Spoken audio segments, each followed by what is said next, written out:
I've played Oculus Rift games where stuff looks like it's right in front of you, but this felt like it was right in front of me. What virtual reality is all about. Total immersion. We think that the content and the ecosystem are just going to explode. I find VR to be a very interesting piece of technology. A piece of technology that was dreamt of long ago and is now a part of many people's daily lives. But even so, it may seem really prominent now, this is just only the beginning. And sure, some people may think of it as a gimmick, or some people think it's going to change our lives forever. But it doesn't matter which way you lean, because we didn't get this technology overnight. There have been many people in different companies trying to get VR to its full potential, but there is one company who's most prominent to VR, and that company is Oculus, which is now a part of Meta, a company that most of you are familiar with. To put it into perspective of the making of this video, Meta has about 50% of the entire global market share of VR. And to get to this 50%, in a span of 11 years, they have released 10 different headsets, each one being unique and innovative in their own way. So I'll be going over their first headset to their most latest headset. So we'll first have to begin with this one.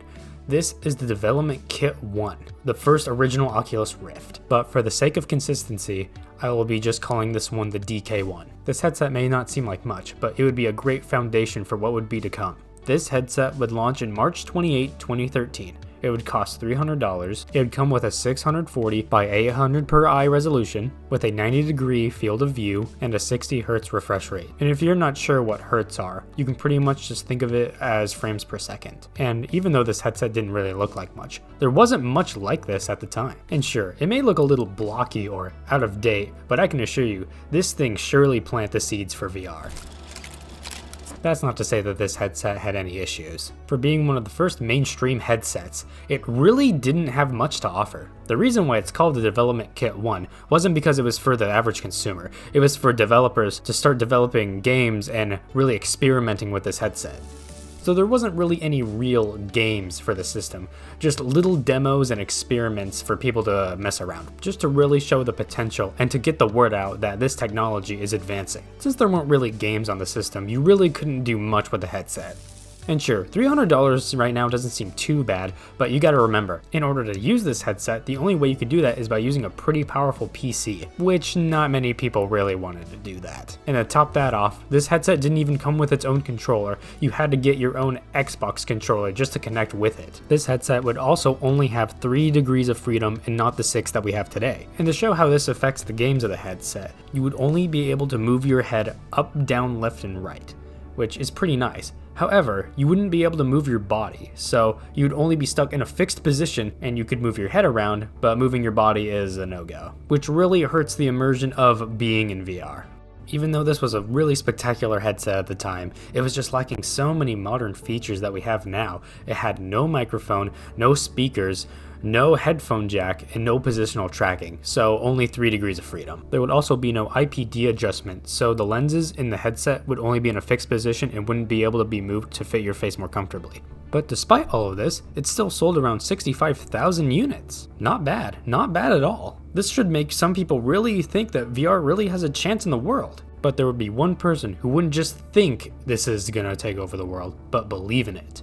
So before I can go into the next headset, there would be one big change that just can't be skipped over. And it mainly has to deal with this guy. Most people by seeing his face already know who this is. But this is Mark Zuckerberg, the owner of Facebook. And with the DK1, he saw great potential in Oculus. And so, you know what he did? He bought Oculus for $2 billion. That's right, Oculus would now be backed by Facebook, a powerful company with lots of money. Oculus would officially be bought by Facebook somewhere in the summer of 2014. But there is also something else that happened in the summer of 2014. And of course I'm talking about is this headset right here. This would be the last headset that Oculus would have control over and not be influenced by Facebook. This is the Development Kit 2. So you may just think that this is just an improved headset over the DK1, and you would not be wrong. This headset would come out in July 23rd, 2014 and cost $350. And it would have a 960 by 1080 per eye resolution, a 93 FOV and 95 Hz refresh rate. These may not seem like big improvements, but I can assure you, these were pretty good. Even though these may be pretty big improvements, it still was a DK, so it was still only for developers, not for any really fleshed out games. However, there were some games that would actually take form in the form of simulators, being in a scary environment or driving a car. But with all these changes, there was actually something new that came up, and it actually came in the form of this little camera. This is a base station, and it helps with outside-in tracking. But sadly, this does not allow 6 degrees of freedom and only keeps the 3.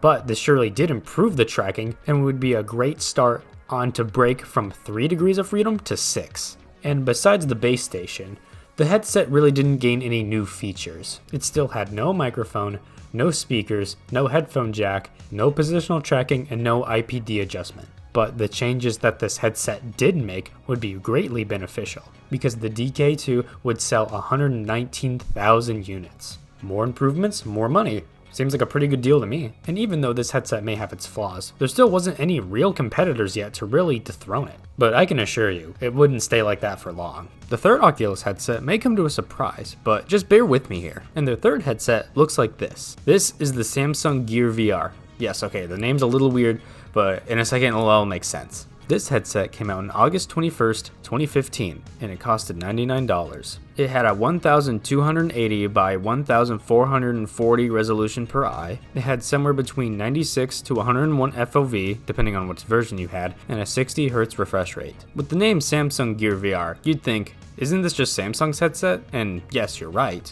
Samsung would actually partner with Oculus to make their own headset, and together they'd make the Gear VR. Some people would probably not count this one since this is technically Samsung, but I'm just gonna count it anyways because Oculus helped. With a price of $99, you'd think it'd be too good to be true if that's all you'd need, and you'd be right. Because in order to use the headset, you'd have to get a Samsung phone in order to use it. Yeah, we're in that weird phone VR phase. Other companies would also do this. Apple and Google also had their own VR phone type. The main different thing about these headsets though is that they were mainly for experience and for watching videos, not really for games. Yeah, sure, they had some games, but they weren't really fleshed out and really didn't have much to offer. But there would be something new that they'd add that would be very important later on. This headset actually came with its own controller. It would have a volume button on it, a home button, a back button, and a touchpad. It would also have a nice button on the back, just a nice way to navigate through screens and so you didn't actually have to take the headset off. This may not seem like much, and it really isn't. It's just a really important step that future headsets would have to take. Even though the controller was a really great feature, that was the only thing it really added. It still had no microphone, no speakers, no headphone jack, no positional tracking, and no IPD adjustment. And you could say that the phone technically has a microphone, speakers, and headphone jack, but the headset itself didn't, so I'm not going to count that. This would be the first headset to actually have some type of competition, what Apple and Google had. And it didn't do as good as those ones, however, it still managed to sell 5 million units, which is way more than I thought it actually sold. Even though it sold really good, when phone VR rose up, it would soon quickly die out. And so did this. I wouldn't want to say it's sad, but we had to move on to better things, and this really was not a good step. Nonetheless, it was a necessary step. Oculus's fourth VR headset, this one would really start adding some great features. This is the Oculus Rift, or the CV1. CV standing for commercial version, because this would be the first non-phone VR that would actually be aimed for consumers. The Oculus Rift would come out in March 27th, 2016 and be $600. It would have a 1080 by 1200 resolution per eye with an 87 degrees FOV and a 90 Hz refresh rate. 2016 itself was just a big year for VR because of two really successful headsets, the HTC Vive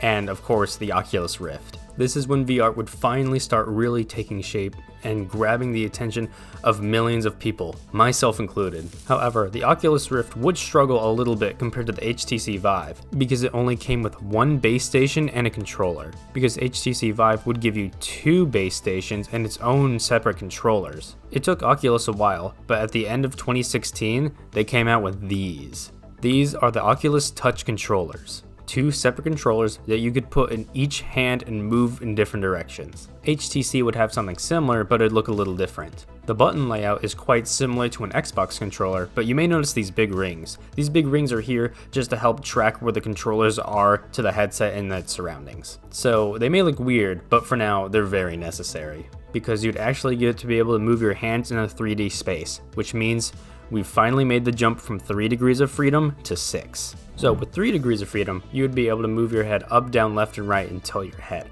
which was pretty good, but now you can actually move your whole body up, down, left, or right, or tilt it. 6 degrees of freedom is very important for immersing people into virtual worlds. And with these new 6 degrees of freedom, headsets that only had 3 degrees of freedom would start heading out the door. And since this headset was actually made for consumers, there's actually a few games that are worth mentioning. Super Hot VR, Arizona Sunshine, and Job Simulator, just to name a few. I picked these games in particular just because I feel like these 3 can really show what games in VR can really be, and really show how to use the new controllers. The Oculus Rift would be a pretty good headset and add some other features. It'd have a microphone so you could actually talk to other people in VR, it'd have speakers, it would still have no headphone jack, and it would have outside-in tracking. And it'd be the first Oculus headset to come with an IPD adjustment, so you could actually adjust the lenses inside the headset to fit your face. Even though it was the most expensive Oculus headset at the time, it would still sell 547,000 units. Even though this headset was a little overshadowed by the HTC Vive, it was still really good and in my opinion is still one of the most memorable headsets. When it came for Oculus to make a new headset, their 5th headset would actually not be the CV2. They would actually never make a CV2. Their next headset would actually be more similar to the Gear VR than the Oculus Rift. This is the Oculus Go. This headset would step VR forward, but in ways it actually kind of made it go backwards. This headset would come out April 30th, 2018. It would be cheaper than the last one, being $200 or $250 depending on the version you got. It would have a 1280 by 1440 resolution per eye. It would have an 89 degrees FOV and a 60 Hz refresh rate. And even at the time, that was pretty low. And actually, we have to add one more thing from this headset. It would come with 32 or 64 gigabytes of storage depending on the version you got, which is the reason why they have 2 different prices. So then why did it come with storage? What was the point of having storage? Well, this would be the first Oculus headset that would not need a PC or a phone or any other equipment to work. So instead of having games on a PC or a phone, it had to be in the headset itself. A standalone VR headset that was only $200 sounded great and was a big step forward. However, there would be one crucial detail about this headset that would make it take a step back. This headset would return to only having 3 degrees of freedom and not 6 like the Oculus Rift does. So you wouldn't be able to move your body in a virtual space and you only be able to move your head. So it worked about the same as the Gear VR and has more in common with the Gear VR than the Oculus Rift. It'd be more pandered to watching videos and movies instead of playing games, even though there were a few games. Even the controller that the Oculus Go came with was more similar to the Gear. The only real difference that it had is that the volume buttons were on the headset itself and not on the controller. Other than that, they were pretty much the same thing. The Oculus Go is more of just a glorified Gear VR, or seen as a worse but cheaper version than the Oculus Rift. It would come with a microphone, speakers,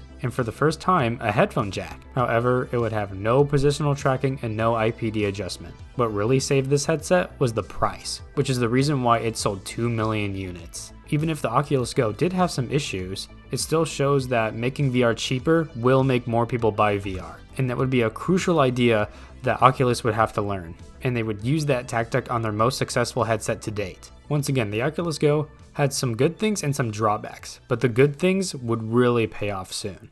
Now I'm supposed to talk about what Oculus's next headset is, but I actually really can't say which one the 6th one is. And the reason for that is because Oculus decided to do something a little different this time. Oculus would try to figure out what direction to take VR in. So for them to figure that out, they decided to release 2 headsets in 1 year. They would be pretty similar to each other, however have a few key differences. So the first one I'm going to show is this one. This is the Oculus Quest 1. The reason why I'm doing this one first is because it was announced before the other one. It also comes first alphabetically to the other headset. The Quest 1 would come out May 20th, 2019. It would be $400 to $500 depending on the version. It would have a 1440 by 1600 resolution per eye, and a 93 degrees FOV with a 72 Hz refresh rate. It would either come with 64 gigabytes or 128 gigabytes depending on the version.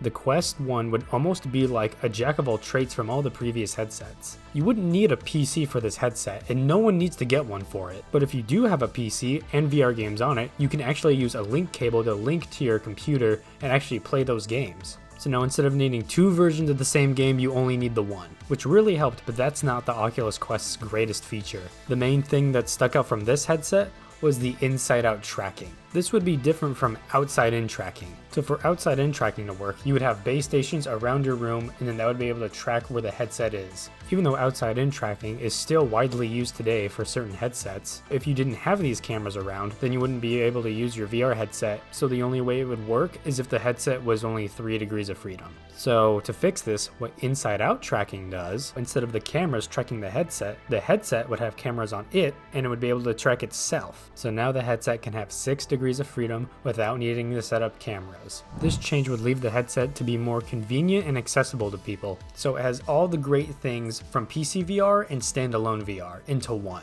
The only real issue with inside-out tracking is if you put the controllers behind your back or where the cameras can't see them, then it really doesn't know what to do, and it can look a little weird. Speaking about controllers, these are the controllers that the Quest 1 would come with. These controllers are almost the exact same as the Rift controllers. The only change that they did is that they moved the ring from the bottom to the top. This was done just so the controllers could have better tracking overall. And around this time, some of the greatest VR games would come out.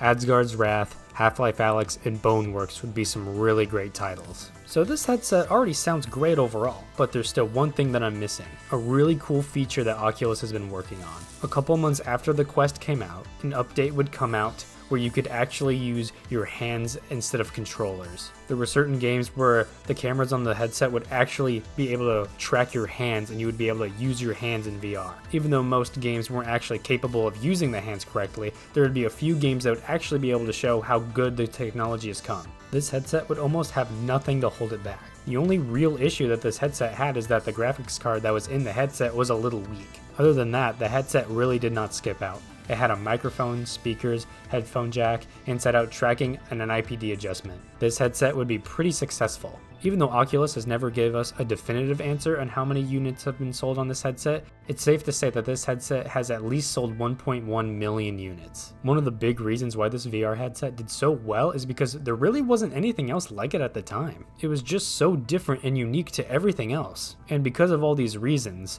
the question wasn't, will we ever get a Quest 2? It was now, the Quest 2 is inevitable, but when will we get it?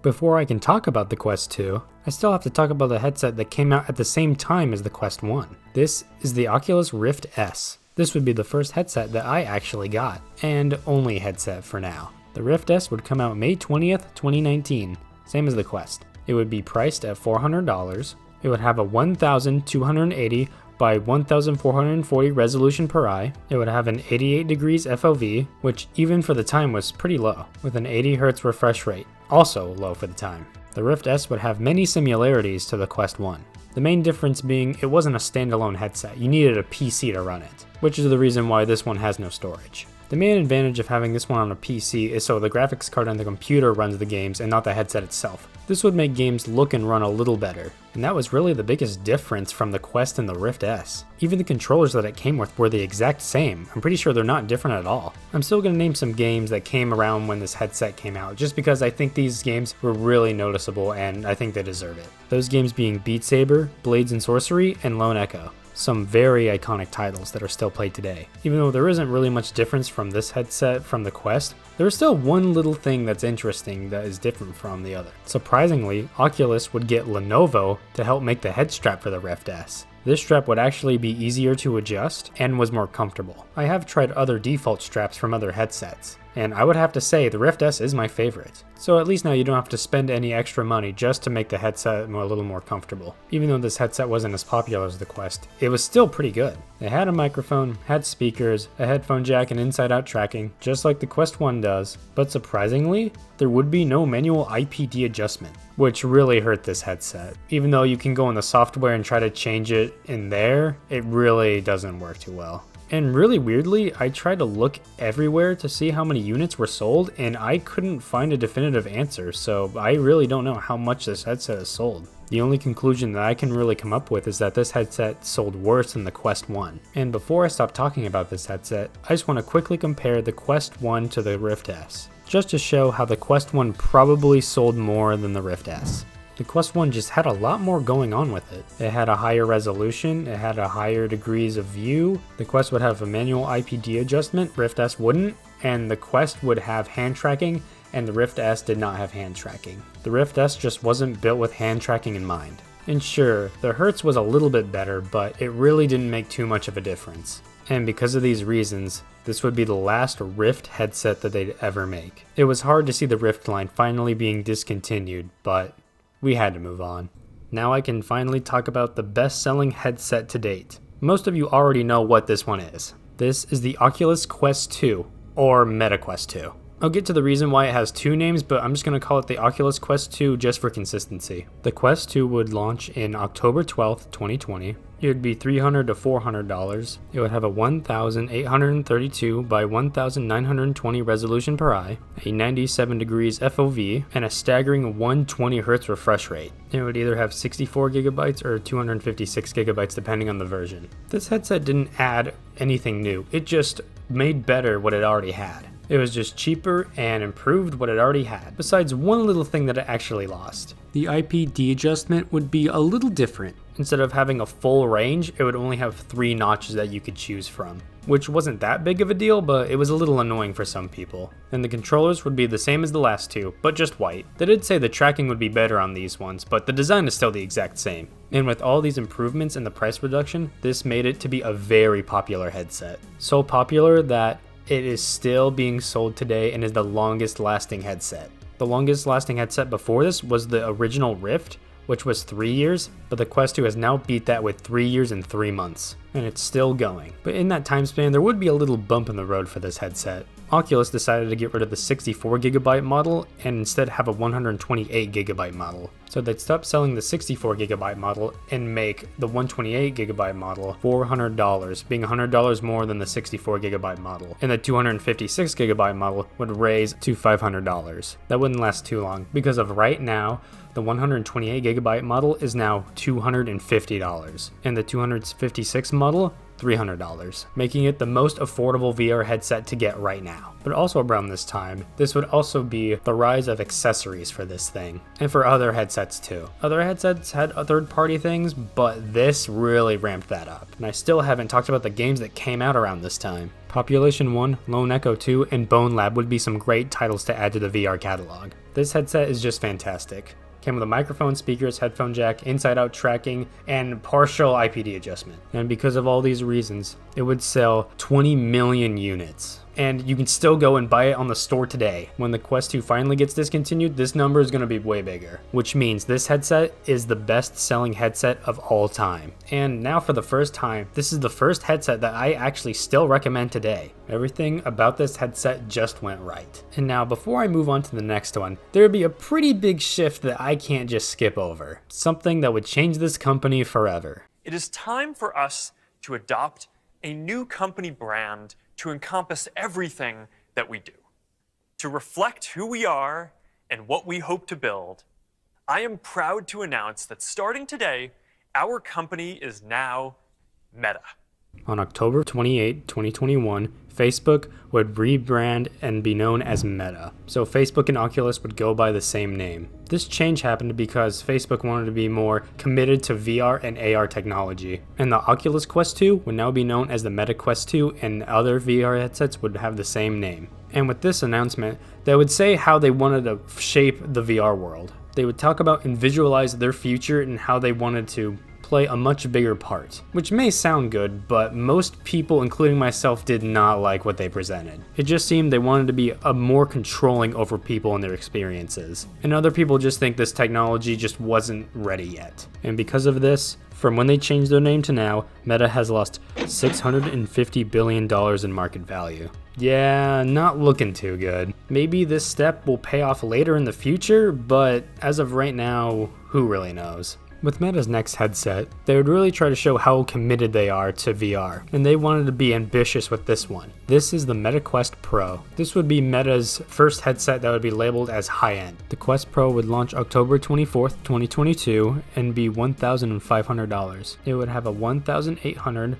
by 1922 resolution per eye, which was actually just a little smaller than the Quest 2. It would have a 106 degrees FOV, a pretty big step forward, and there's a reason for that, a 90 Hz refresh rate, which was smaller than the Quest 2, and a 256 GB of storage. Even though I'm calling this a VR headset, this was Meta's first actually mixed reality headset, which means it didn't just have VR capabilities, but AR capabilities as well. On previous headsets, pass-through did exist, but it was just really choppy in black and white and was not the focus. This, however, would be less choppy and would actually be in color. And one of the reasons why this would work so well is because of the new lenses that they have in the headset. They would be called pancake lenses. The pancake lenses were flatter and wider than the original lenses that other previous headsets have used, which is why this has the highest FOV out of any other headset they've made. Even the controllers this time would be changed as well. They'd still have the same design, but the rings would actually be gone and replaced with cameras. This was done to make the controllers lighter and have better tracking. The tracking would actually be so good that some people would actually get rid of their other controllers and just buy these ones just for the better tracking. One big difference from this headset from the others is that this was more viewed as used for work and not for playing games. You could still play games, but the marketing was specifically for work and work environments. There were some pretty good games that came around this time though. Gorilla Tag, Kayak VR, and Among Us VR were pretty good. For a device that was mainly made for work and with a price tag of $150, a lot of people didn't want to buy this headset. But there was one feature that some people bought just specifically because of this headset. This headset would have an built-in eye and mouth tracking. So you could talk and look around and your character would mimic the same thing that you do, which this really helps immersion. The eye and face tracking were great, but if you didn't really care for that, this headset really wasn't made for you. And this headset was struggling to get a lot of sales. So on March 3rd, 2023, they would lower the price from $1,500 to just $1,000. So that does make it more affordable, which helps a bit, but for most people, $1,000 is still just too much. This headset was really good, it was just too expensive for most people. It would have microphones, speakers, headphone jack, inside-out tracking, IPD adjustment, all this stuff now is pretty much just standard. Of the making of this video, the Quest Pro has sold 1.1 million units so far. That number is still going to grow, but that's still not the same amount as the Quest 2 did. This just shows more people will get into VR the cheaper the headset is. So if you really care about face and eye tracking, I would suggest this, but if you don't care about that, then just don't get this and just get a Quest 2. Or you could get their latest headset that they just dropped. Most of you already know which one this is, but this is the Quest 3. Even though Quest 2 would be the more popular one, I would say Quest 3 is probably the best that they've made. The Quest 3 would come out October 10th, 2013. It would be a $500 to $650 depending on the version. It would be 2064 by 2028 resolution per eye. It would have a 110 degrees FOV, so more than the Quest Pro, 120 Hz refresh rate, so same as the Quest 2, and would have 128 or 512 gigabytes of storage depending on the version. This would be Meta's second mixed reality headset, and they would improve this by having a depth sensor in the middle of the headset. So yes, this means that the Quest 3 has better AR capabilities than the Quest Pro, and at a cheaper price. And because of that, they'd actually have some AR games that could actually be used for this headset. There really isn't many out there right now, but that'll change in the next couple months. This headset would also be the flattest that they've made. It would be 40% more flat than the Quest 2, which just made this more comfortable on your head. And they were able to make it smaller because of the pancake lenses. The controllers that the Quest 3 came with would be more similar to the Quest Pro than the Quest 2. The rings are gone, but the camera is also not there. Instead, they'd be using a combination of the cameras and AI to track your controllers, which aren't as good as the Quest Pro, but they're still pretty good. Now, because this headset is not even 6 months old, you'd think there wouldn't be really any games for this headset. But to my surprise, there's actually some pretty good ones already. Assassin's Creed Nexus, Arizona Sunshine 2, and Asgard's Wrath 2. This headset would all have the standard stuff: microphones, speakers, headphone jack, inside-out tracking, IPD adjustment, even though some people have complained on the quality of the microphone, but they've said that they're going to try and fix it. And this thing is still going to get updates. They've said at one point they're going to try to get the Quest 3 to have upper body tracking and lower body tracking. They've implemented upper body tracking right now, which works pretty well, but lower body tracking is still not here yet. And we're just going to have to see how good that really works. Since this headset is so new, it's only sold about 69,000 units, which is pretty good for something that hasn't even been out for 6 months. This headset is only going to get better with time. If you have enough money, I would recommend this headset. It's really good all around. Even though that this future of this headset is still a little uncertain and how it's going to be judged in the future, but I think it's going to be pretty good. And those are all the headsets that Oculus/Meta has made. With some good innovation and timing, you can now see why Meta has 50% of the whole market share of VR. Even though they may have 50% now, the future is looking like that number is going to drop, because there are a lot of projects in VR coming from Apple, Sony, Samsung, and Google. They're all bringing headsets into 2024, and we're just going to have to see how good Apple's Vision Pro does, which comes out February 2nd, so in a few days. It has taken us a lot of time to get to where we are now, and the future today is still uncertain, but as we know with technology, it just rapidly grows. And even though we've come super far from way back then, we are still at the beginning.